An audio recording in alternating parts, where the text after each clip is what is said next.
On February 14th, 2026, my daughter locked me out of my own home in 15-degree weather and threw a trash bag at my chest containing everything I apparently deserved from 40 years of hard work. The bag hit me so hard it knocked the breath from my lungs. Inside was $372 in old clothes and a single photograph. I'm Mary Sullivan. I'm 68 years old and I've been a nurse for 42 years at Cook County Hospital on the south side of Chicago.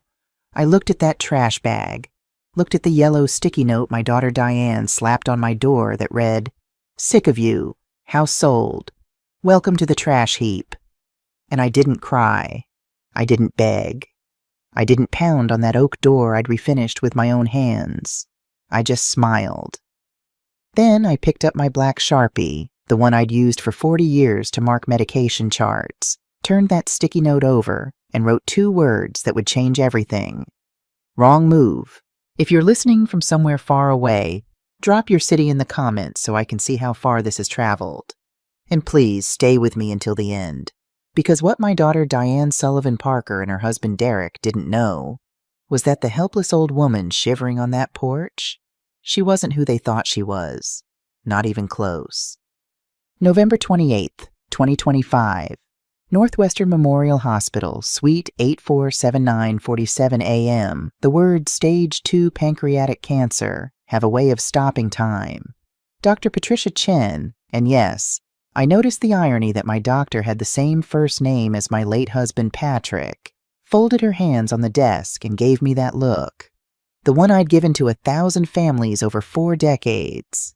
Compassionate but clinical. Honest but gentle. "Mary, the tumor is 2.3 centimeters, she said, pointing to the scan on her computer screen. It's located in the head of the pancreas. We caught it early because of your persistent symptoms. You're looking at aggressive chemotherapy, possibly surgery, but the 5-year survival rate at this stage is 68%. 68%. I'd spent my entire career calculating odds. I knew those were fighting numbers. "When do we start?" I asked. That's when I heard the sob. My daughter Diane was sitting in the chair beside me, her face buried in her hands, her shoulders shaking. Her designer purse, a cream-colored Burberry that cost more than my monthly mortgage payment, had fallen to the floor. Her husband Derek Parker sat on her other side, one hand on her back, his face arranged in what I recognized as practiced concern. "Oh, Mama," Diane cried, looking up at me with red-rimmed eyes. "What are we going to do?" I reached over and took her hand. It was soft, perfectly manicured, with that gel nail polish that lasts for weeks. My hands were rough from years of sanitizer and latex gloves, but I squeezed hers gently. "We're going to fight," I said. "That's what Sullivans do." Derek leaned forward. He was 45 years old, conventionally handsome in that polished way some men achieve through expensive grooming rather than genetics. His suit was tailored, his watch was a Tag Heuer, and his voice was smooth as silk. "Mary, we want you to know that Diane and I are here for you," he said. "Whatever you need, medical bills, rides to treatment, help around the house, we've got you." "Thank you, baby," I said to Diane, because I thought she was crying for me. Looking back now, standing in my new condo 18 months later, I realize what that sob really was. Relief. She was crying because she thought the cancer might take too long. December 3rd, 2025. I bought my house in 1987 for $87,000. It was a 3-story brownstone in Bronzeville, the historic heart of Black Chicago, and it needed everything. New roof, new plumbing, new electrical, new everything. But it was mine. My husband Patrick and I spent 5 years restoring it, doing most of the work ourselves on weekends. We refinished the original hardwood floors, rebuilt the decorative molding, restored the carved banister. We raised Diane there. We hosted Thanksgiving dinners for 30 people. We built a life. When Patrick died of a heart attack 3 years ago, February 9th, 2023, at 6:42 a.m. in our bedroom, the house was paid off and worth $1.2 million. The neighborhood had changed. Young professionals, coffee shops, a Whole Foods 2 blocks away. My little piece of history had become prime real estate. I sat at my dining room table, the one Patrick built from reclaimed wood, looking at the papers Diane had brought over. "It's just a precaution, Mama," she said, pointing to the highlighted sections. "You're having surgery in 2 weeks. Dr. Chen said you'll be under anesthesia for 4 to 6 hours. If something happens, if there's a complication and you can't make decisions, someone needs to be able to access your accounts, pay your bills, talk to the doctors." Derek sat across from me, his laptop open, looking professional and trustworthy. He'd been a financial advisor before, or so he said. Diane met him at a real estate conference 4 years ago, married him 6 months later. I'd paid for that wedding, $38,000 at the Drake Hotel. "This is called a general durable power of attorney," Derek explained, turning his screen toward me. "It means Diane can handle your financial affairs if you're incapacitated. It's standard estate planning, Mary. Most people your age have one. Most people your age." That phrase should have been my first warning. "What exactly can she do with this?" I asked. "Pay your bills, access your bank accounts, file your taxes, handle insurance claims, anything financial," Derek said. "It's designed to protect you, not to give her control. You can revoke it at any time once you're recovered." I looked at Diane, my baby girl, 42 years old, successful realtor, living in a nice condo in Lincoln Park. She was looking at me with those big brown eyes, the same eyes as her father's. "Mama, I would never do anything to hurt you," she said. "I just want to make sure your bills get paid while you focus on getting better. That's all this is." I signed it. Mary Elizabeth Sullivan, December 3rd, 2025, 2:47 p.m. I watched Diane fold the papers and put them in her purse. I watched Derek close his laptop with a soft click. I watched them exchange a glance, quick, barely there, that I dismissed as shared concern for my health. That glance was victory. December 17th, 2025. They always tell you about the nausea, but nobody tells you about the cold. Chemotherapy is pumped into your veins, ice cold, and it spreads through your body like winter seeping into an old house. I sat in the reclining chair, wrapped in heated blankets, watching the clear poison drip from the IV bag into my arm.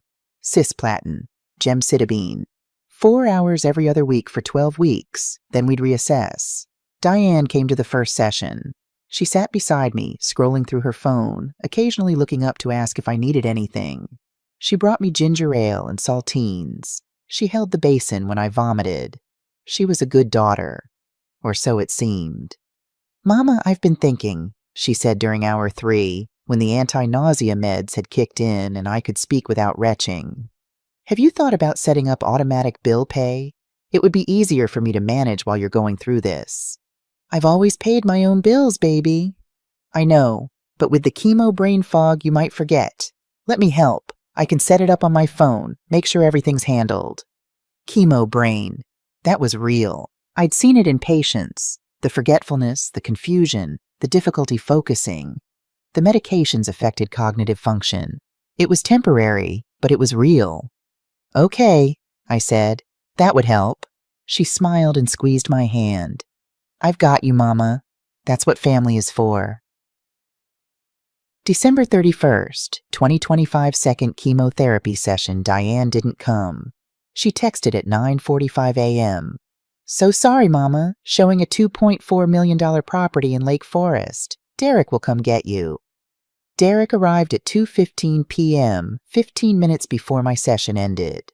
He looked impatient, checking his watch, making calls in the hallway. On the drive home, he asked me about my bank accounts. "Just trying to get a full picture of your finances," he said, "for estate planning purposes. You have your checking and savings at Chase, right? Any other accounts? Investment portfolios? Retirement funds?" I was too nauseated to think clearly. "I have an IRA, some savings. I don't remember the exact amounts." "That's okay," he said, smiling in the rearview mirror. "That's what the power of attorney is for. Diane can access all that information and make sure everything's organized." January 14th, 2026, third chemotherapy session. I came alone. Took an Uber for $63. Sat in the chair alone. Went home alone. Diane called at 7 p.m. How was treatment, Mama? It was fine. I'm sorry I couldn't be there. This quarter has been insane. But hey, I transferred some money from your savings to checking to cover your mortgage. I saw the payment was coming up. I hadn't asked her to do that. How much did you transfer? I asked. $5,000, just to make sure there's a cushion. You don't want to worry about overdrafts while you're sick. $5,000. My monthly mortgage was $1,200. That seems like a lot, I said. Mama, you need to trust me. I'm protecting you. This is what the POA is for. I let it go. The nausea was overwhelming. I needed to sleep. Week of January 20th, 2026. I started checking my bank account online. At first, everything looked normal. My pension deposit, $4,200 on the first of the month. My Social Security, $1,876 on the third. My savings account, $382,000. That savings represented 40 years of working double shifts, picking up overtime, living frugally. Patrick and I had saved every penny we could. We wanted to make sure Diane would never struggle the way we had. Then I saw the transfers. January 7th, withdrawal, $15,000. Medical supplies, Horizon Home Health. January 12th, withdrawal, $8,500. Specialist consultation, Dr. Robert Morrison. January 18th, withdrawal, $25,000.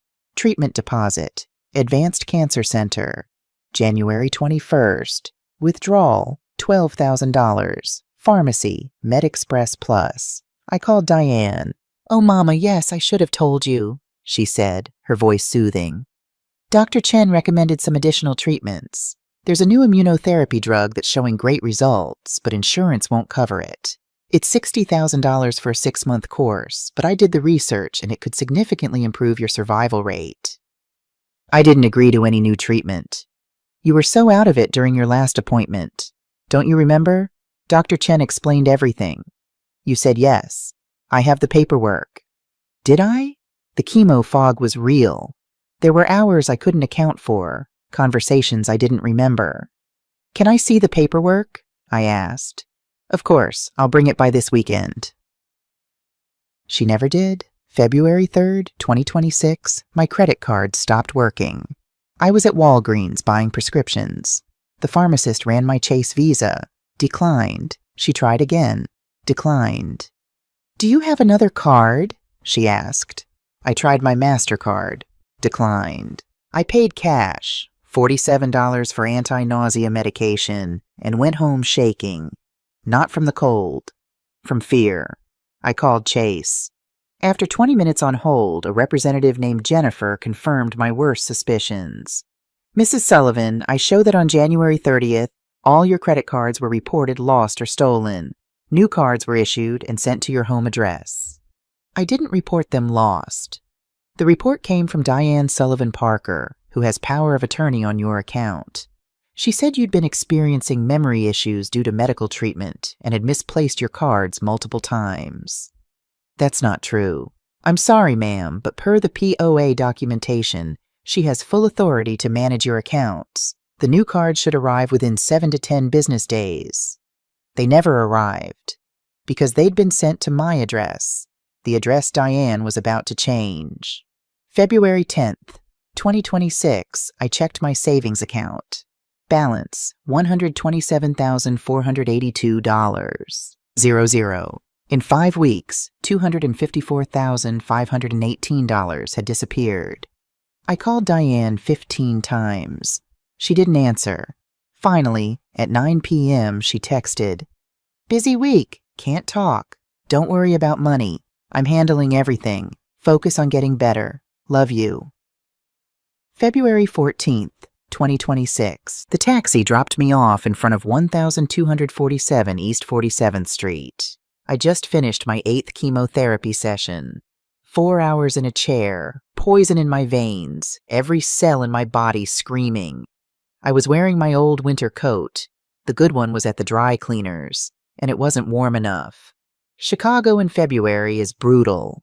The wind comes off Lake Michigan like a knife, cutting through fabric, flesh, bone. It finds every gap, every weakness.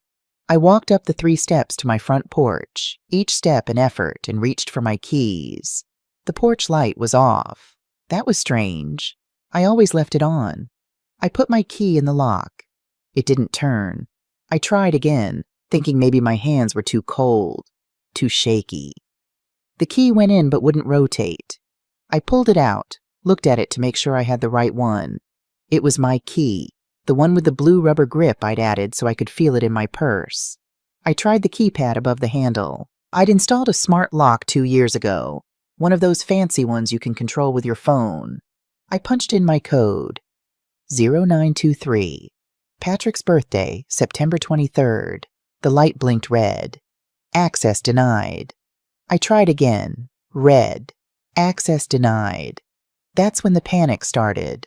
Not the emotional kind. I'd been a trauma nurse for too long to panic easily, but the physical kind.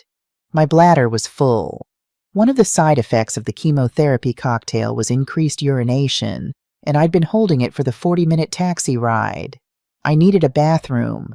I needed warmth. I needed to sit down before I fell down. I pressed the doorbell. Once, twice, 10 times. "Diane!" I called out. "Diane, it's freezing out here. Open the door." I saw the curtain move in the front window. Someone was home. Someone was watching me. The deadbolt clicked. The door opened 2 inches and stopped, caught by the security chain. I could see a sliver of my foyer, the warm light from the chandelier Patrick installed, the edge of the antique hall table. Diane's face appeared in the gap. "What are you doing here?" she asked. Her voice was flat, not concerned, not warm, flat. "What do you mean, what am I doing here? I live here. I just got back from chemo. Let me in." "You can't come in." I stared at her. The cold was making my eyes water. Or maybe I was crying. I couldn't tell. "Diane, stop playing. It's 15 degrees. I need to use the bathroom." "The house is sold, Mama. We accepted an offer this morning. The buyers want immediate possession. You can't stay here." The words hit me like a physical blow. "What, you can't sell my house? It's my house." She had the audacity to smirk, actually smirk. "Technically I can. You signed the power of attorney. And actually I already did. I transferred the deed to my name last month using the POA. This house is mine now, Mama. And I sold it. For $1.4 million. The closing is Monday. Monday. 4 days away." "Let me in," I said. My voice was shaking. "I need to use the bathroom. Please." I saw Derek appear behind her. He was holding a wine glass filled with red wine. My wine. A 2015 Caymus Cabernet I'd been saving for a special occasion. $480 a bottle. "Diane, just let her use the bathroom and then she can go," he said. But Diane shook her head. "No. If we let her in, she'll refuse to leave. She'll make a scene. We don't have time for this, Derek. The movers come tomorrow." She looked back at me. "I found you a place. Sunset Haven on the south side. It's a facility for people in your condition. I paid for 3 months up front with your money. It's $1,200 a month. Shared room, but it's clean." $1,200 a month. Sunset Haven. I knew that place. We used to get patients from there at Cook County Hospital. Bed sores, malnutrition, neglect. It was 1 step above a homeless shelter. "Diane, please," I whispered. "I'm your mother." She started to close the door, then stopped. "Wait." She disappeared for a moment. I stood there, shivering, hearing her footsteps on my hardwood floors. When she came back, she pushed something through the gap. A black garbage bag. It hit my chest and fell to the porch with a dull thud. "Your clothes," she said, "and that picture of Dad you keep by your bed. The rest goes to estate sale tomorrow." "And Mama?" She reached out and slapped a bright yellow sticky note onto the door, right at my eye level. "Read it, then get off my property before I call the police for trespassing." The door slammed. The deadbolt clicked. I heard the alarm system beep as she rearmed it. I looked at the yellow note. In Diane's rushed handwriting, it said, "I am sick of you, you useless old woman. This house is sold. Pack your things and welcome to the trash heap." I should have broken down. Any normal person would have. Betrayed by your only child? Thrown out of your own home, sick with cancer, standing in sub-zero weather with nowhere to go? It's a situation designed to destroy you. But I'd been a nurse for 42 years. I'd delivered babies in elevators during power outages. I'd held pressure on gunshot wounds until my arms went numb. I'd pronounced patients dead and then walked to the next room to save the next life. You don't survive 4 decades of trauma care by falling apart. Something inside me went cold. Colder than the wind. Colder than the February night. It was the same cold I'd felt when Patrick died, when I'd had to make decisions about funeral arrangements and estate lawyers while my world ended. It was survival mode. I bent down, my knees screaming in protest, and picked up the garbage bag. I opened it. Inside were some of my old clothes, a photo of Patrick in a cheap frame, and nothing else. 42 years of nursing, 40 years in this house, 68 years of living, reduced to trash. Then I saw it. Diane's Range Rover. White, gleaming, parked in the driveway. A 2025 model, $95,000. I'd co-signed the loan last Christmas when her credit wasn't good enough. I'd made the first 3 payments, $874 a month, until she said she could handle it. I reached into my coat pocket. My fingers found what they always found. My black Sharpie. I've carried one every day since 1983. You need them in hospitals for labeling specimen cups, marking IV bags, initialing charts. I walked over to that pristine white Range Rover. I peeled the sticky note off my door. I turned it over to the blank side, and I wrote 2 words in my careful, practiced handwriting. The same handwriting that had signed 42 years of medical charts. The same handwriting that had signed that power of attorney 8 weeks ago. Wrong move. I stuck the note to the driver's side window, right where she'd see it the moment she came out. Then I threw the garbage bag over my shoulder, walked down the driveway, and disappeared into the Chicago night. Behind me, I heard my phone buzz in my pocket. I pulled it out. 47 missed calls. Diane. She'd just realized what she'd done. She'd just started to worry. But by then, it was far too late for apologies.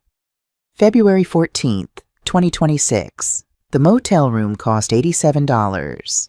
That left me with $285 in cash, my cell phone with 32% battery, and a garbage bag full of old clothes.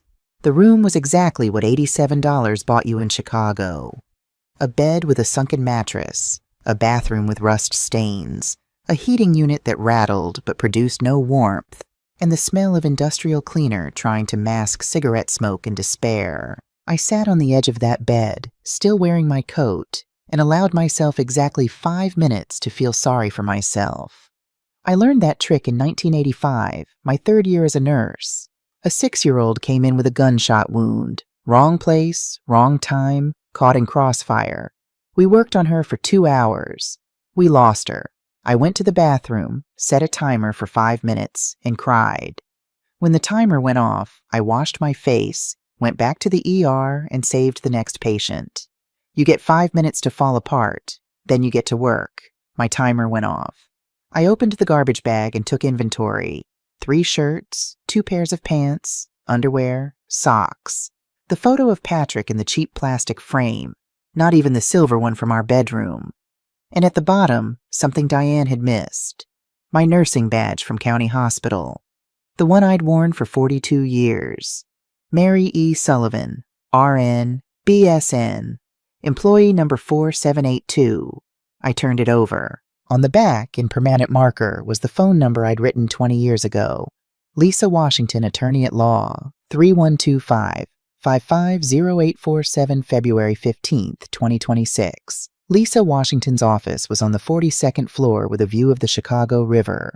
Her waiting room had leather chairs, fresh flowers, and African-American art on every wall. Her receptionist took one look at me, disheveled, exhausted, wearing yesterday's clothes, and reached for the phone to call security. "Tell Lisa that Mary Sullivan is here," I said. "Tell her it's about her mother." 3 minutes later, Lisa burst through the reception area doors. She was 35 years old, sharp as a scalpel, wearing a navy suit that probably cost $3,000. Her hair was natural, pulled back in a professional bun. She took one look at me, and her eyes went wide. "Miss Mary? What happened to you?" Lisa's mother, Dorothy Washington, had been my patient in 1998. Ovarian cancer, stage 4, given 3 months. I was her primary care nurse through 16 months of brutal treatment. I held Dorothy's hand through every chemo session. I taught Lisa how to change her mother's surgical dressings. I was at Dorothy's bedside when she died in February 2000. At Dorothy's funeral, 16-year-old Lisa had hugged me and whispered, "When I grow up, I'm going to be a lawyer so I can protect people like my mama." I'd paid for her LSAT prep course, anonymously through Dorothy's church, $4,000.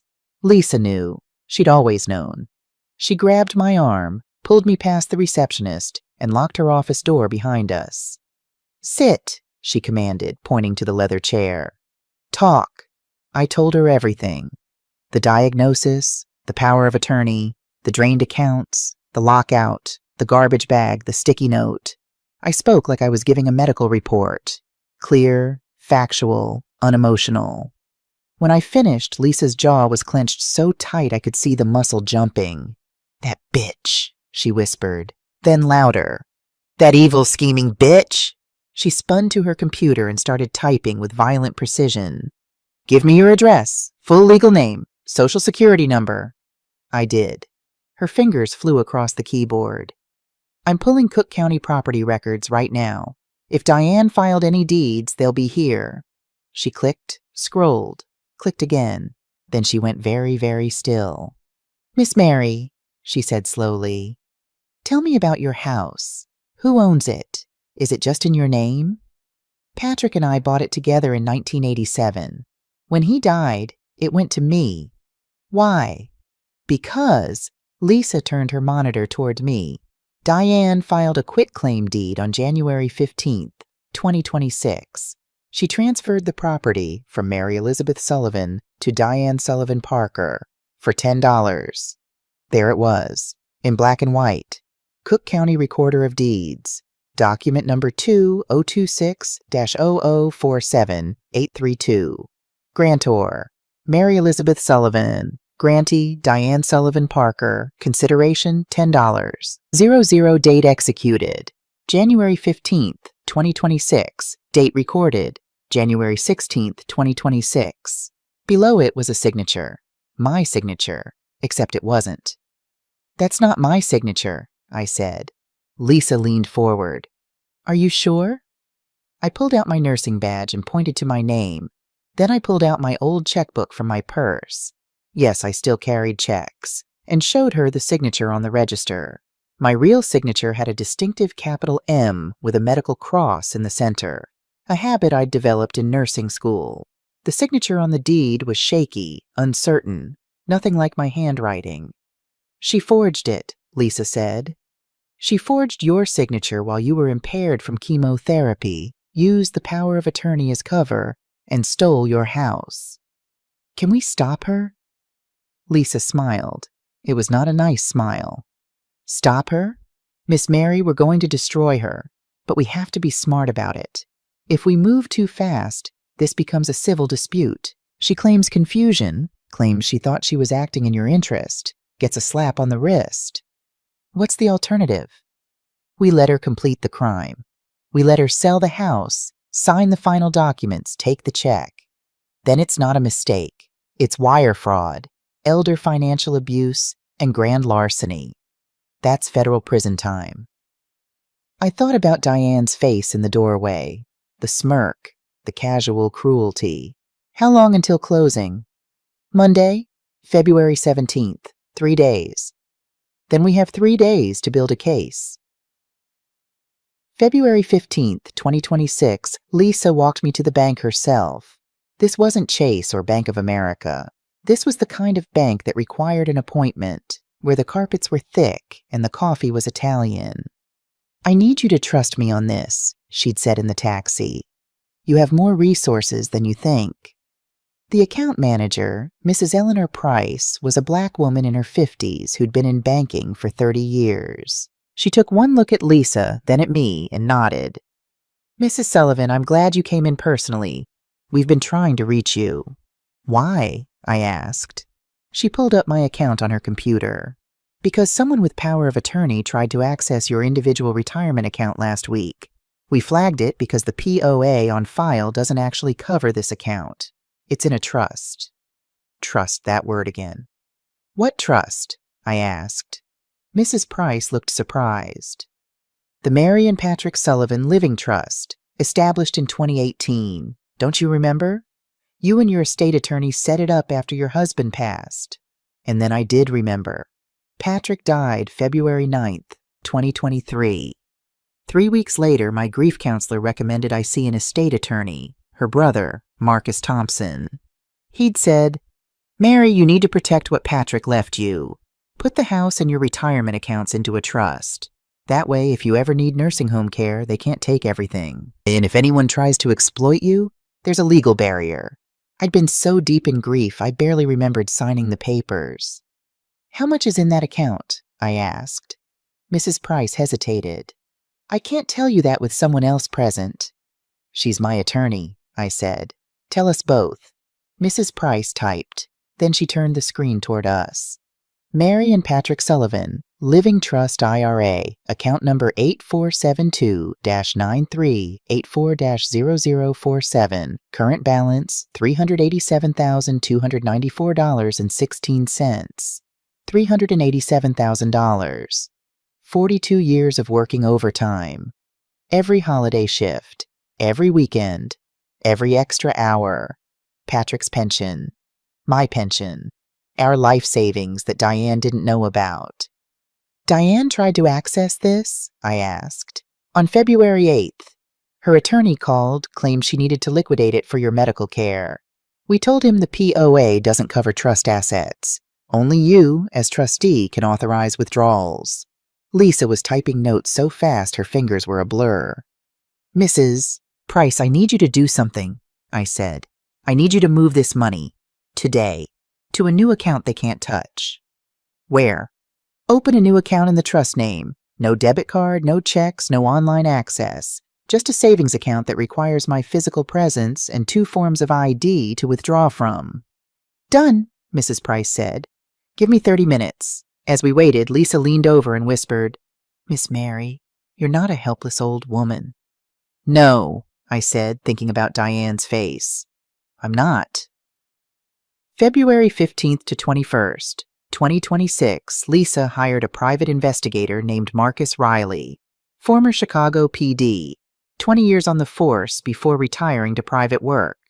He was 60 years old, black, and had the kind of face that made people want to confess. "I need everything," Lisa told him in her office. "Bank records, property records, phone records, if we can get them legally. I need to know every lie they've told, every dollar they've stolen, every move they've made." Marcus nodded. "Elder abuse cases are my specialty. I take them personally. My mother was scammed by her caretaker 3 years ago. I understand the rage." He looked at me. "Mrs. Sullivan, I'm going to ask you to do something hard. I need you to write down everything. Every weird comment, every strange transaction, every time something felt off. Your memory is evidence. I spent that weekend in my motel room with a notebook, writing. Years as a nurse had trained my memory. I remembered dates, times, exact conversations. Week 1 discoveries. Monday, February 17th. Marcus Riley's report, number 1. "Mrs. Sullivan, I pulled Diane's financial records. She's broke. Her real estate business lost $87,000 last year. Her office rent is 6 months overdue. $42,000 owed to landlord Gerald Fisher. She's facing eviction March 1st. Tuesday, February 18th. Marcus Riley's report number 2. Derek Parker. I ran him. He's got a history. Lost his financial advisor license in 2019 for commingling client funds. He's been sued 4 times by former clients. Total judgments against him, $312,000. He's also a gambler. I found records of him at Rivers Casino every weekend for the past year. Wednesday, February 19th. Banking discovery. Lisa got a court order, emergency elder abuse protection, forcing Chase to freeze my accounts and provide records. The full damage. Total stolen $254,518. January 7th, $15,000. Medical supplies. Company doesn't exist. January 12th, $8,500. Specialist doctor. Morrison died in 2022. January 18th, $25,000. Treatment deposit. Facility closed in 2020. January 21st, $12,000. Pharmacy. Fake website. January 30th, $67,000. Wire transfer to Paris apartment rental. February 3rd, $43,000. Wire transfer to Sunset Haven. But they confirmed they only received $3,600. February 10th, $84,018. Wire transfer to Victor Castellano. That last name made Marcus go pale. Victor Castellano, also known as Vic the Viper. He's a loan shark. Works out of a strip club on Western Avenue. If Derek owes him money, this is life or death. February 20th, 2026, 4:47 p.m., Marcus called with urgency in his voice. Mrs. Sullivan, there's something you need to see. He came to Lisa's office with a tablet. On it was surveillance footage from a coffee shop, Einstein Brothers on State Street. Timestamp, January 5th, 2026, 2:13 p.m. Diane sat at a corner table. Across from her was a woman I recognized immediately. My sister, Regina Sullivan Thompson, 65 years old, my baby sister by 3 years. I watched as Regina slid a manila envelope across the table to Diane. I watched Diane open it and pull out papers. I watched them talk, laugh, and shake hands. "What is that?" I whispered. Marcus zoomed in. On one of the papers, I could see my social security number, my bank account numbers, my medical records. "Your sister gave Diane your financial information," Marcus said. "She's been feeding her details for weeks." I couldn't breathe. Regina and I had been close once. After Mama died in 2010, I'd helped Regina financially.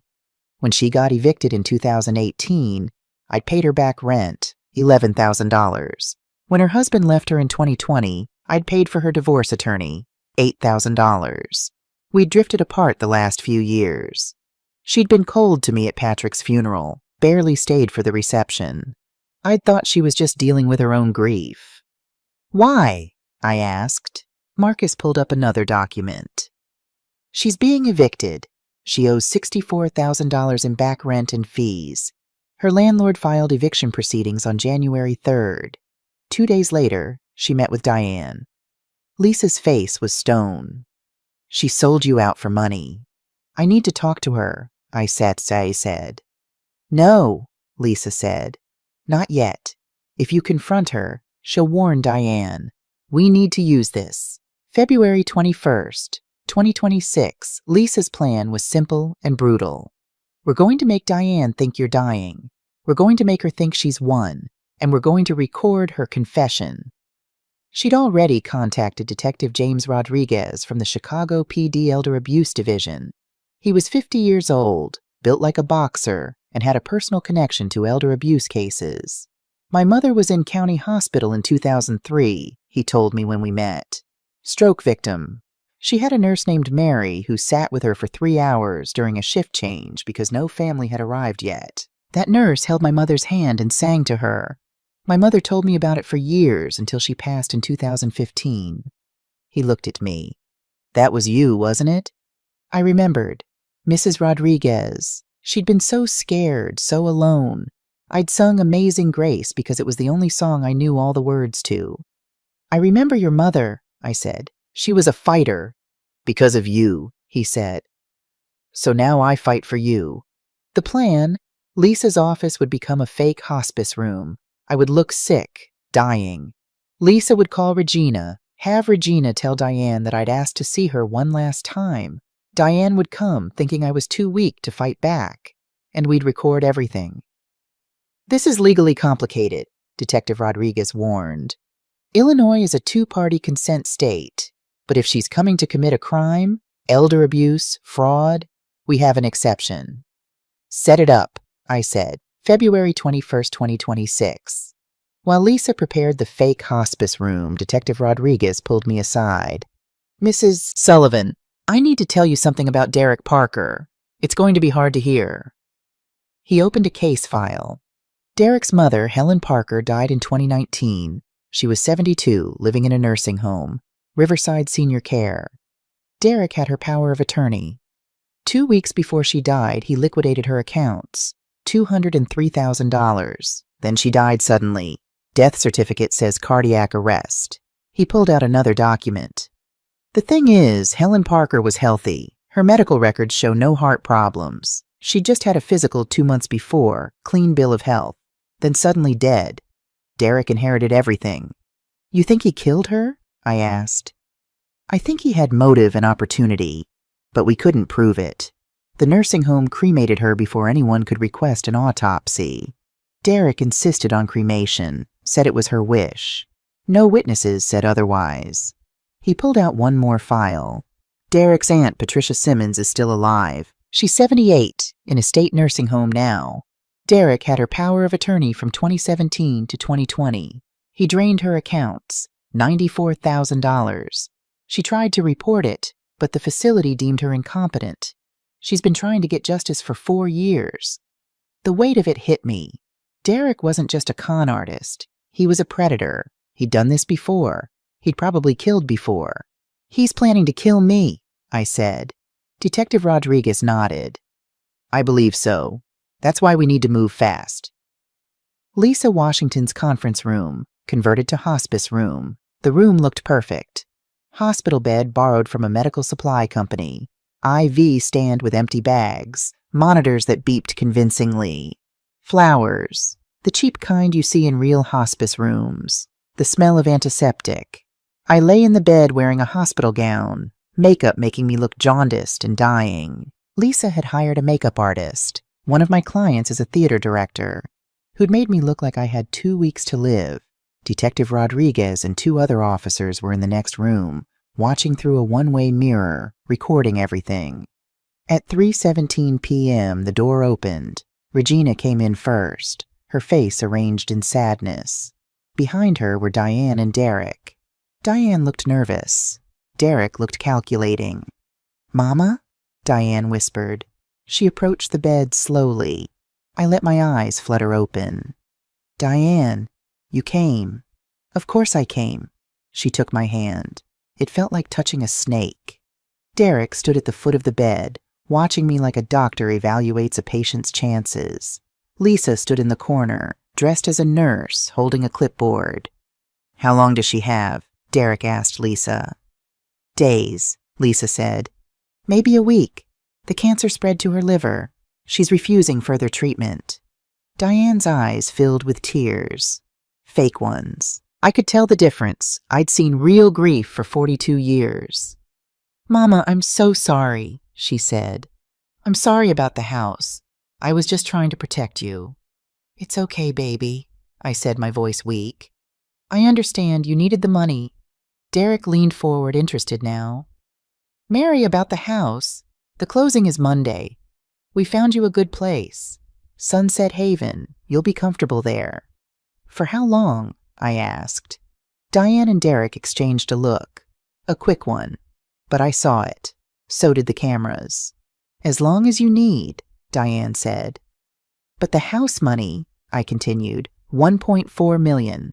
That's a lot of money. What will you do with it?" Derek answered before Diane could.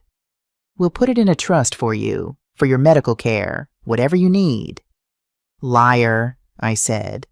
The room went silent. "What?" Diane asked. I sat up. The monitors were fake. The IV was empty. I pulled off the tape, removed the fake IVs. I said liar.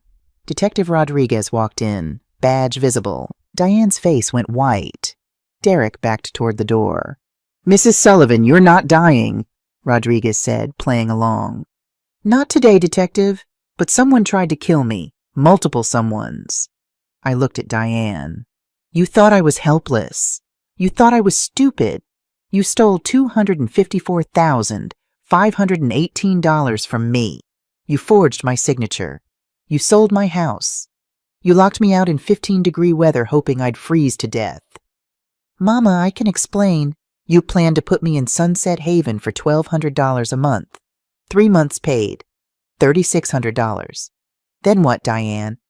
What happens when that money runs out?" She couldn't answer. I turned to Derek. "And you? You killed your mother, didn't you? Helen Parker. Cardiac arrest. How convenient. After you drained her accounts." Derek lunged toward me, but Rodriguez grabbed him. "Get your hands off her!" he screamed. "Derek Parker," Rodriguez said, spinning him around. "You're under arrest for elder financial abuse, conspiracy to commit fraud, and attempted murder." The handcuffs clicked. Diane was crying now. Real tears. "Mama, I didn't know about killing you. I swear. Derek said it was just for the money. Just to help us get a fresh start." "A fresh start," I said. "In Paris? With my money? With plane tickets for Sunday night?" Her face confirmed it. She hadn't known I knew about Paris. "There's one more thing you don't know," I said. Diane looked at me, mascara running down her face. "What?" she whispered. 12 years ago, you had a baby. A daughter. You gave her up because you were on drugs, broke, living in chaos. Her name is Jasmine Marie Sullivan. She's 12 years old. She lives with a foster family on the west side, the Johnson family, good people. And I know about her because she wrote to me 6 months ago." Diane's legs gave out.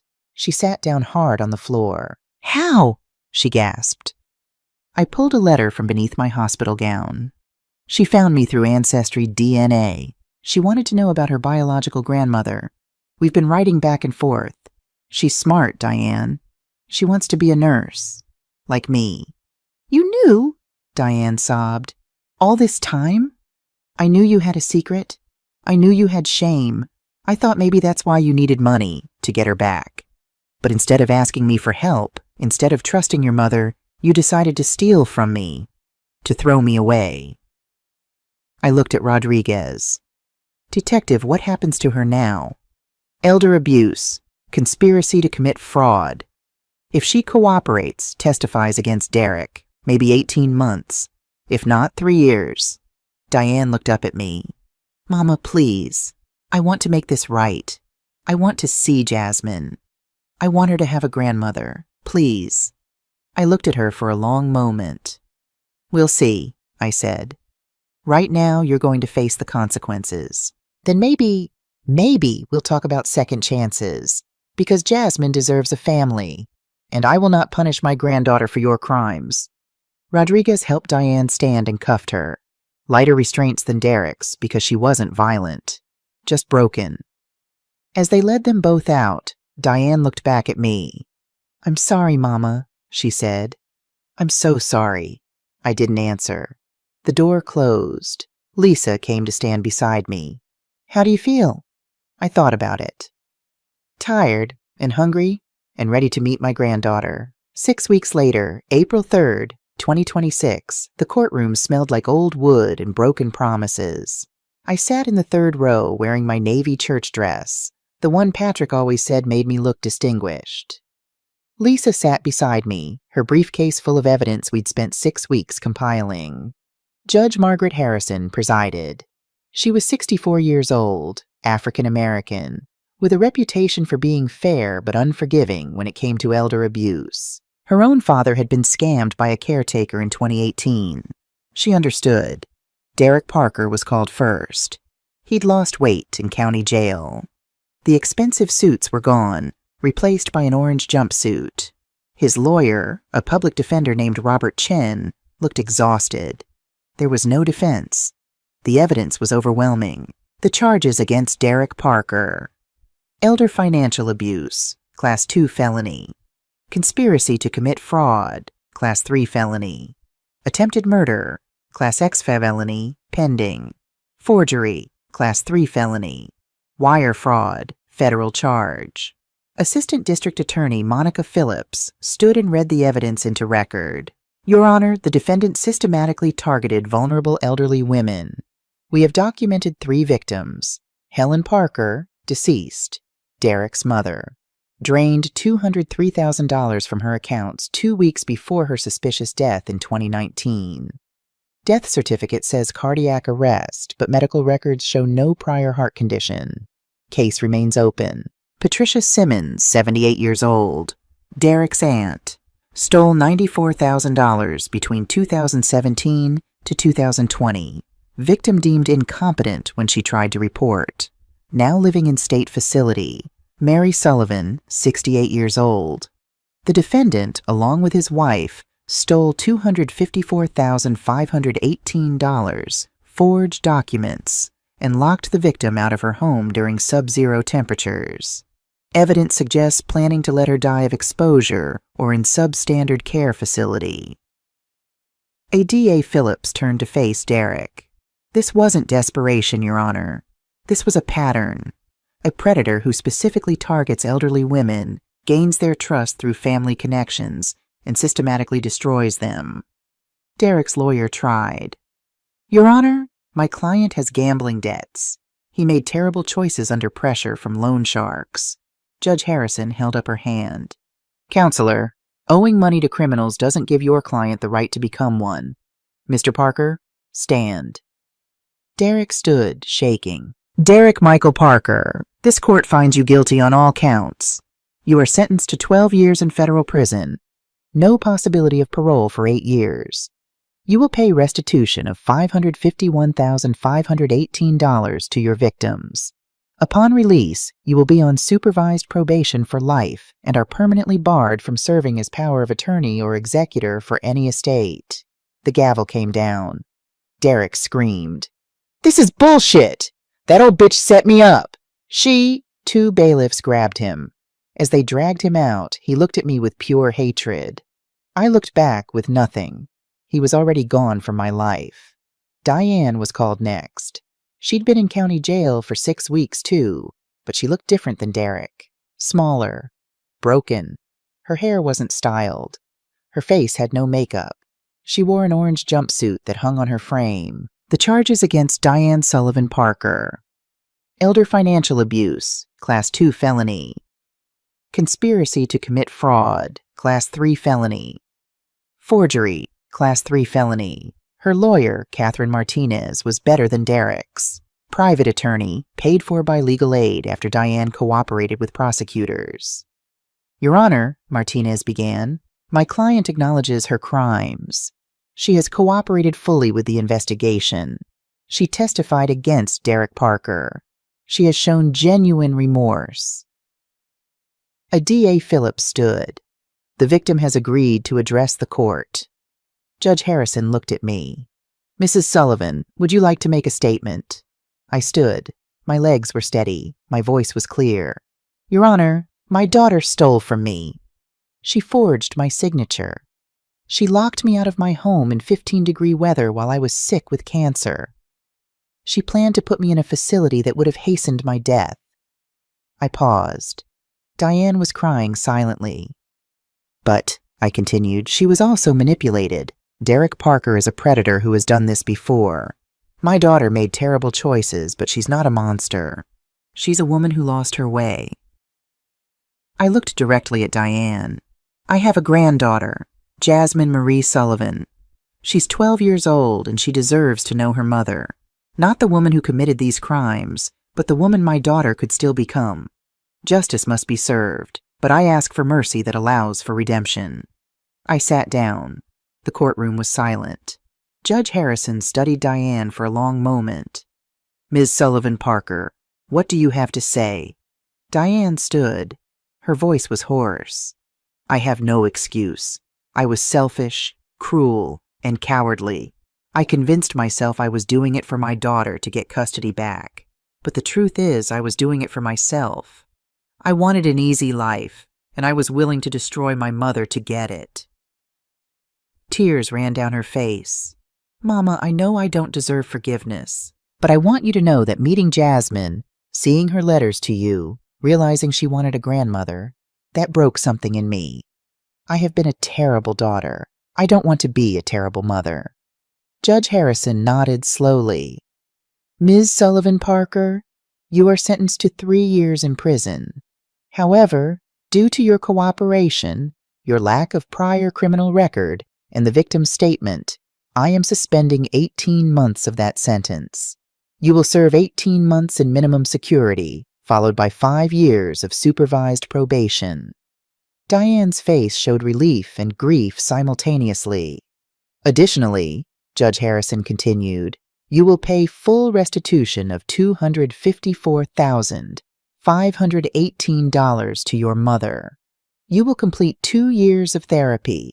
You will have no contact with Derek Parker for life, and any contact with your mother or daughter will be supervised until a therapist deems you appropriate for unsupervised visits. The gavel came down again. As they led Diane away, she looked back at me. Thank you, Mama. I nodded once. It wasn't forgiveness. Not yet. But it was possibility. April 15th, 2026. The financial recovery took 3 weeks. Lisa had frozen all of Diane and Derek's assets the day after their arrest. Now sitting in her office, she handed me a detailed accounting. Assets seized. Derek Parker, Tag Heuer, watch $8,400 seized. Mercedes C-Class, leased returned. Bank accounts, $3,247 seized. Total from Derek, $11,647. Diane Sullivan Parker, Range Rover, $87,423, seized and sold. Designer clothes / jewelry, $23,890, auction.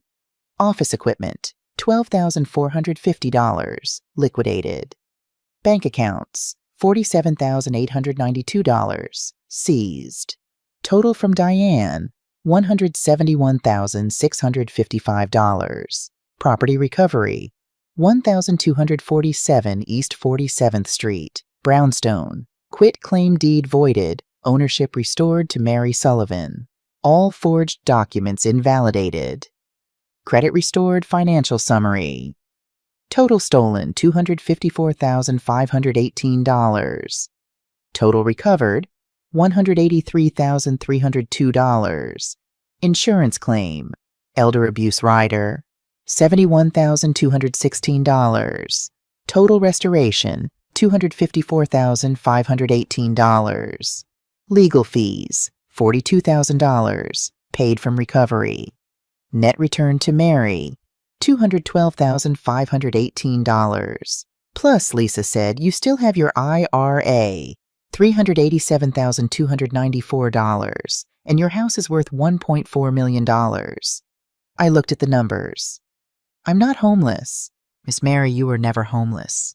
You were just fighting your way back. April 20th, 2026. I stood in my empty brownstone one last time. The movers had taken everything that morning. I'd sold the house to a young couple, Dr. James and Rachel Chen, both teachers, expecting their first baby. I sold it to them for $1.2 million, below market value, because they reminded me of Patrick and me 40 years ago. I walked through each room, touching the walls Patrick and I had painted, the floors we'd refinished, the windows we'd replaced. So many memories. Diane learning to walk in the living room, Patrick's last morning in our bedroom, Christmas dinners, birthday parties, a lifetime. But this house wasn't home anymore. Home is where you feel safe. I hadn't felt safe here since February 14th. I locked the door for the last time and handed the keys to the Chens. Take care of her, I said. She's got good bones. April 22nd, 2026. New address, 800 South Wells Street, Unit 1804, South Loop Riverview Tower. My new condo was on the 18th floor with floor-to-ceiling windows overlooking the Chicago River. Oh. 2 bedrooms, 2 bathrooms, modern kitchen, 24-hour security with a doorman named James who'd already learned my name. It cost $485,000. I paid cash. I spent the first week setting up the second bedroom. Not as a guest room, as Jasmine's room. I bought a bed with a purple comforter. Lisa had told me purple was Jasmine's favorite color. I bought bookshelves and filled them with nursing memoirs and young adult novels. I bought a desk for homework. I put up a bulletin board for her to pin photos and memories. I didn't know if she'd ever use it. But it was ready. 6 months later, my cancer was in remission. Dr. Chen had confirmed it at my 6-month checkup. No tumors, clean scans, continue monitoring every 3 months.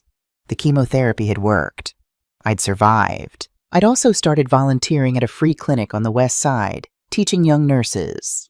3 mornings a week, I'd share 42 years of knowledge with the next generation. It felt good to be useful again.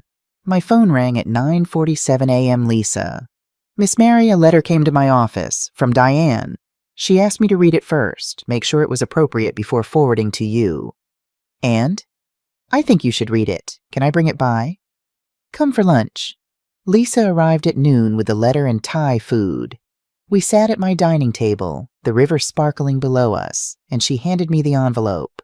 Sender: Diane Sullivan Parker, number 2847392, Illinois Women's Correctional Center, Facility B. Date: October 10th, 2026. I opened it slowly. Inside were 2 pages of handwriting, shaky but careful, and a photograph.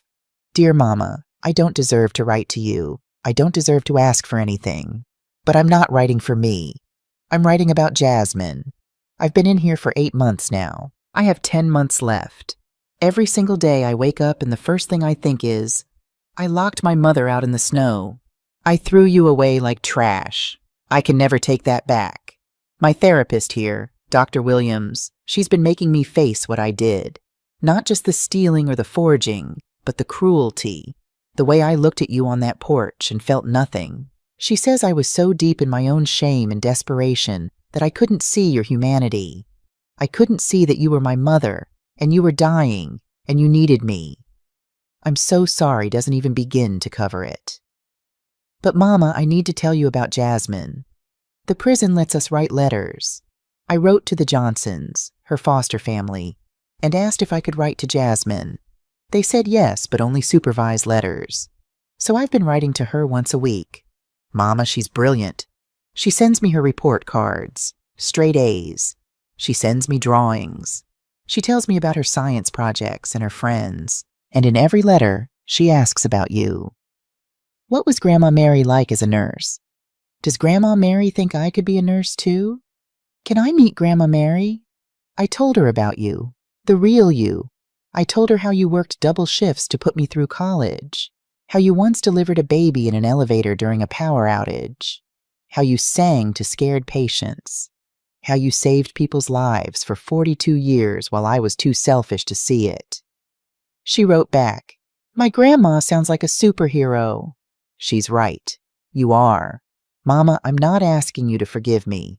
I'm asking you to give Jasmine what I couldn't. A relationship with the strongest woman I've ever known. She deserves a grandmother. She deserves you. I'll be out in 10 months.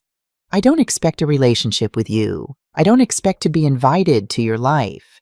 But please, don't punish Jasmine for my sins. There's a picture enclosed. I thought you should see her. I'm working on becoming someone she can be proud of. Someone who deserves to be called her mother. I'm taking classes here. Accounting, business management, anger management, therapy. I'm trying to become the woman you raised me to be. I know it's too little, too late. But I'm trying. If you're willing to meet her, contact Mrs. Patricia Johnson at the number below. She coordinates all visits. Jasmine has been asking about you for months. Thank you for not letting me destroy you. Thank you for surviving. I love you, Mama. I know I don't have the right to say that anymore, but it's true. Diane. I set down the letter and picked up the photograph. A 12-year-old girl stared back at me. Brown skin, natural hair in 2 puffs, bright, intelligent eyes. She was wearing a white coat, the kind you get from those school career days, with a stethoscope around her neck. On the back, in careful handwriting, Career Day, October 5th, 2026. I dressed as a nurse like my Grandma Mary. Jasmine. I looked at that photo for a long time. She had Diane's eyes. She had Patrick's smile. She had my determined jaw. Lisa watched me carefully. "What are you thinking?" "I'm thinking," I said slowly, "that I spent 42 years saving lives, and maybe it's time to save one more." October 28th, 2026, Millennium Park, Cloudgate Plaza, 2 p.m. We met on neutral ground. Mrs. Patricia Johnson, Jasmine's foster mother, had suggested Millennium Park. Public, safe, beautiful. A good place for beginnings. I arrived early, wearing my good coat, carrying a small gift bag. Inside was a stethoscope, a real one, the kind I'd used for 40 years, and a copy of my favorite nursing book, The Nurse's Guide to Compassionate Care. Lisa came with me for support. "You don't have to do this," she'd said in the car. "Yes," I said, "I do." At 2 o'clock exactly, I saw them. Mrs. Johnson, a black woman in her 50s, kind face, sturdy build, walking with a girl in a purple jacket. Jasmine. She was taller than I'd expected from the photo. 12 years old, standing between childhood and adolescence, nervous and hopeful.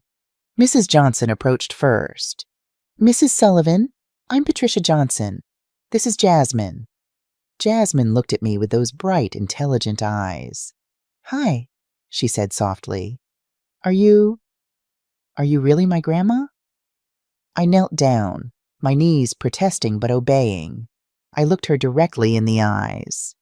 "I am," I said, "and I'm sorry I didn't know about you sooner, but I know about you now, and I'd very much like to get to know you better. My mom said you're a nurse, that you saved people's lives. I was a nurse for 42 years, and yes, I helped people. That's what nurses do." "I want to be a nurse," Jasmine said. "Like you. Is that okay?" My throat tightened. "That's more than okay. That's wonderful." I handed her the gift bag. "This is for you." She opened it carefully. When she saw the stethoscope, her face lit up like Christmas morning. "Is this real?" she asked. "Very real. That's my stethoscope. I used it for 20 years. It's seen a lot of life, and now it's yours."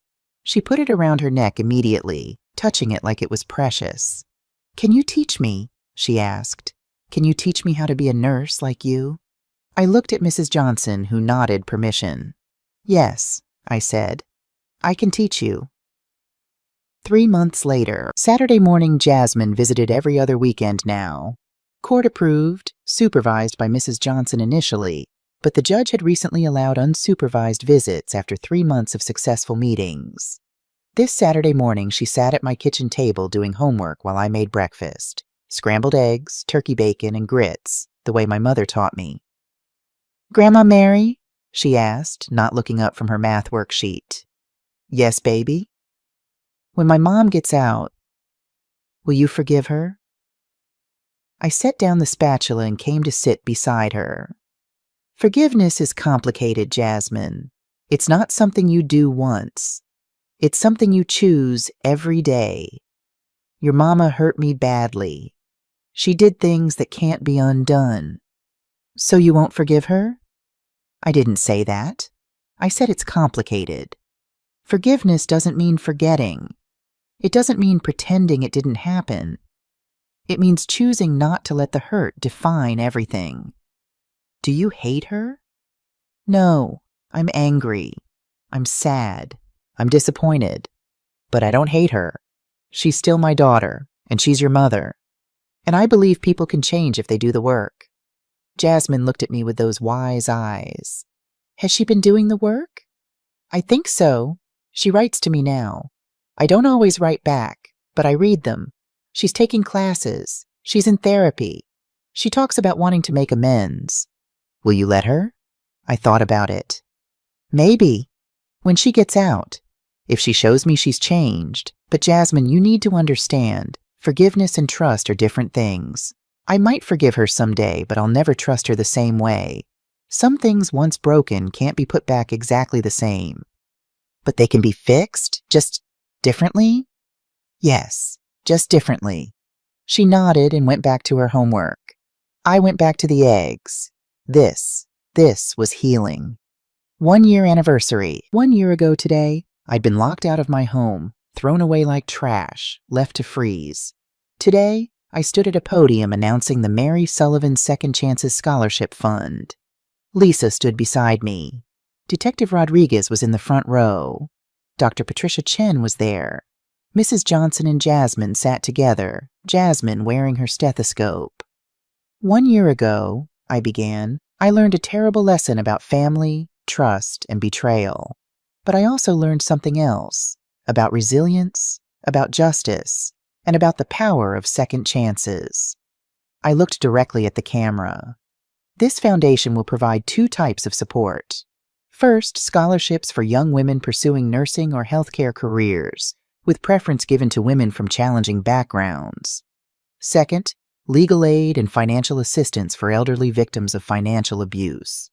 I gestured to the check on the easel beside me, $500,000. This initial funding comes from the sale of my home and recovered assets. But more importantly, it comes from the belief that our worst moments don't have to define us, that we can take pain and transform it into purpose. A reporter raised her hand. Mrs. Sullivan, your daughter will be released in 7 months. Will you have a relationship with her? I paused. That's a question for 7 months from now. Right now, I'm focused on helping others, on being a grandmother to Jasmine, and on healing. If Diane does the work, if she becomes the woman she claims she wants to be, then maybe. But second chances aren't automatic. They're earned. Another letter arrived. Diane's handwriting was stronger now, more confident. Dear Mama, I'm getting out in 3 weeks. The Johnsons have agreed to let me visit Jasmine, supervised. My parole officer has helped me find a job. Administrative work at a community college, $32,000 a year. I found a studio apartment in Austin neighborhood, $850 a month. I've been going to AA meetings in here. I start therapy again as soon as I'm out. I'm not asking to be your daughter again. I'm asking if maybe someday I can earn the right to be in your life, even just the edges of it. Jasmine sends me her report card every quarter. She tells me about your cooking lessons and the stethoscope you gave her. She tells me you're teaching her how to take blood pressure on her teddy bears. Mama, thank you for giving her what I couldn't. Thank you for being the grandmother she deserves. I know I destroyed something precious, but maybe if I work hard enough, I can build something new.